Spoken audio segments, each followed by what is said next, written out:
गाळपेरीच्या ह्याच्या बाबतीत अनेक लोकांनी जमिनी घालून धरण निर्माण केलं.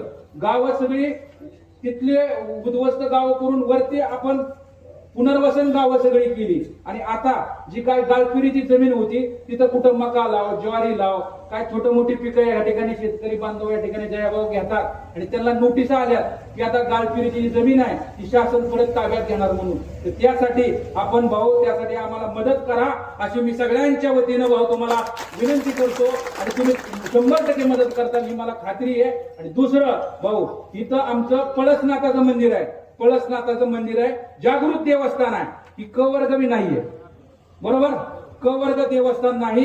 मी विनंती करतो भाऊ तुमच्या सहीचे अधिकार तेवढी सही फक्त कोंबडा हाना, आमचं क वर्ग तेवढं एक करा. आणि दुसरं आमचं बाबीर देवस्थान रुईचं एक आहे, ती क वर्ग आहे, ती ब वर्ग मध्ये घ्यायचंय. आणि धाकटे पंढरपूर देवस्थान आहे ती विठ्ठलवाडीचं 36 वर्ष अखंड विना तिथं खाली नाही. गोरगरिबाची तिथं 11,000 रुपयात लग्न होतात, बरोबर का नाही. तिथं हरी काका आमचे आदरणीय काका इथं बसले असतील, ती एक आम्हाला क वर्ग मध्ये करून द्या अशा प्रकारची मी विनंती करतो. आणि भारतीय जनता पार्टीचे हे तिन्ही उमेदवार बांधवांनो एकदा 5 वर्ष तुम्ही संधी द्या, तुमचे सेवक म्हणून बांधवांनो काम करतील. सेवक म्हणून माझ्यासारख्या कार्यकर्त्याला तुम्ही जिल्हा परिषद सदस्य म्हणून काम करायची संधी दिली. मी कधी कुणाचं काम अडवलं नाही. तुम्ही मला ज्या पद्धतीने संधी दिली मी जेवढी काय कामं करता येतील तेवढी प्रामाणिक भावनेनं बांधवांनो या ठिकाणी केली. इथं नाना बसले, बाकी सगळी मंडळी बसली.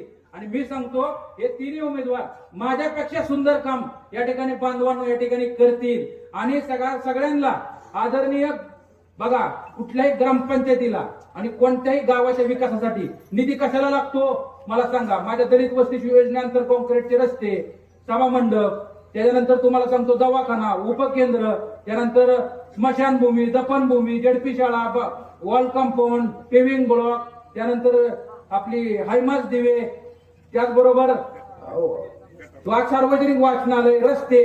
आणि हे सगळं मंजूर करण्याचा राज्याचा अधिकार कुणाला आहे?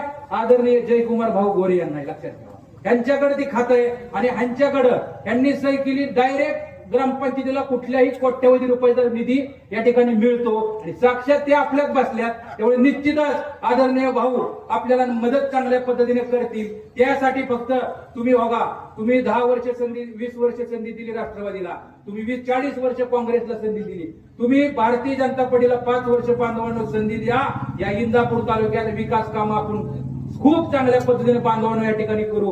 गारटकर दादा इथं बसलेत, त्यांचेही झुंजार नेते आहेत, ते आल्यामुळे अतिशय ताकद आपल्या भारतीय जनता पार्टीची गजाभाऊ आपली या ठिकाणी वाढलेली आहे.